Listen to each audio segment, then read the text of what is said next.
شوفوا جونا ما شاء الله. الآن الساعة 12، يعني نقول صباحية يوم الأحد.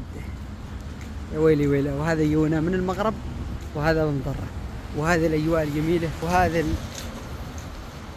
شم الكرعي دي، الكرعي. يا ربي لك الحمد، حمدا ملان السماوات والأرض، حمدا عدد ما نبضت الصدور، وحمدا وعدد ما رمشت الرموش على العيون، حتى ترضى وإذا رضيت وبعد الرضا، والحمد لله دائما وأبدا. نعم، لا نقدر نحصيها ولا نعدها. يا ربي لك الحمد. تحية لكم فوق كل أرض وتحت كل سماء، وصلوا على الحبيب المصطفى. اللهم صل وسلم وبارك على نبينا محمد وعلى آله وصحبه أجمعين. كيف حالكم يا أصحاب عدن؟ كيف الجو؟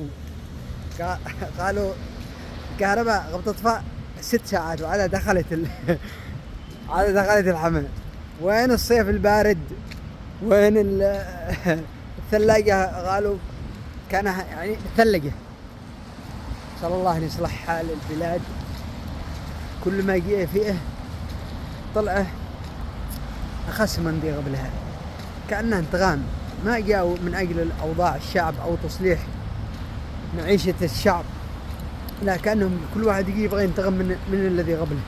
والضحية من الشعب ضحية. الكهرباء بيشتريها شراء وسلك فاضي، والخطوط بيدفعونها هم. كل شيء احنا دفعنا. كل مواطن يمني كل شيء بيشتريه هو شراء بس بفرضون عليه وبيصلحون عليه.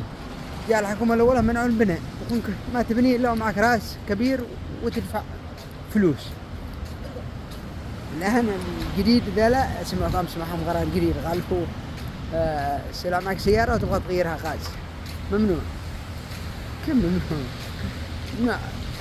حاربوا استأصلوا المرض، حاربوا المتقطعين الذين لا يوصلوا للغاز، النهابين، السرق، المسؤولين.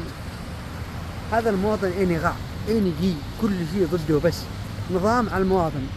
أما على المسؤولين كأنهم بس هذا اللي جاءوا يتهبشون ويمغيون المواطن هذا المسكين الغلبان من حافقي دقفه نصعه، ورم عيونه، ورم عادي بشوف المواطن.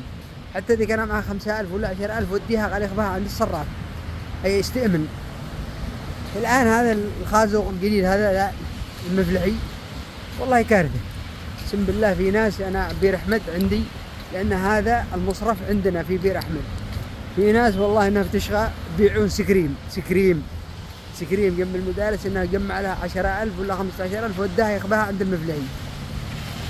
وفي ناس عندهم مرض تجمع لهم ناس تجميع فلوس، جمعوا لهم فلوس تجميع وخبها هناك علشان لا أحد يسرقها، يخليها بالجيب يطلع بالباص ويسرقونها عليه.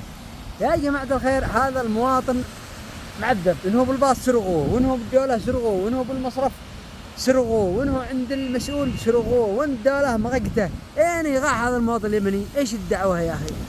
أنقول بلاد يعني حق يتام، بلاد يعني عليها دعوة، لكن المواطنين يعني مواطن غدا بس راح يعني يشغل، يا بصبه، يا مغترب، يا حالة طنكة، يلا نجمع هذه القرشين. وجاء واحد تاجر ولا من هذا اللي بيفتحوا لهم الآن، يعني إيش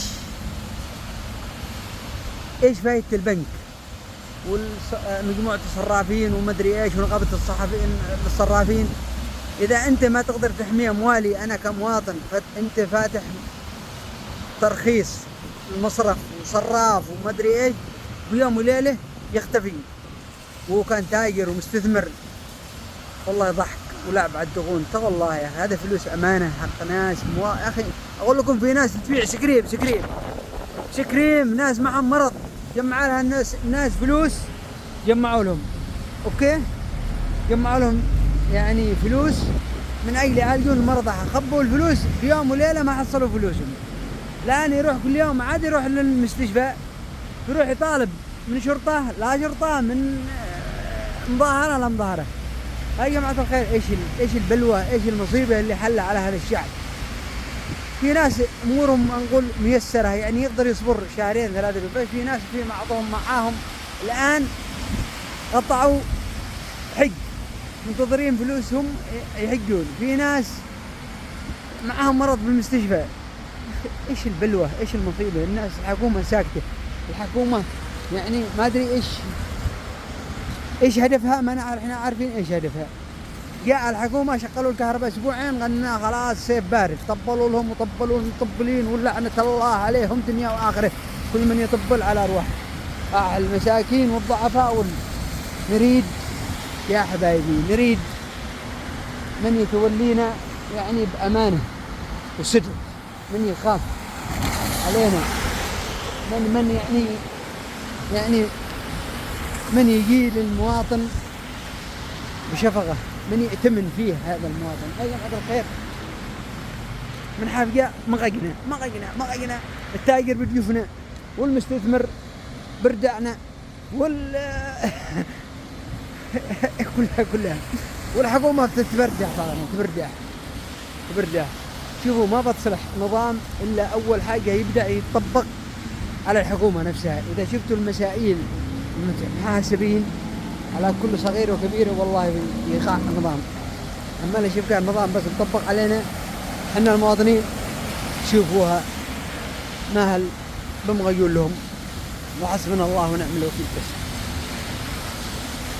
حياتي لكم عبد العليم الأصبحي، كل هذا العظماء، مواطن قلبه مفغوش من الوضع الذي هو موجود.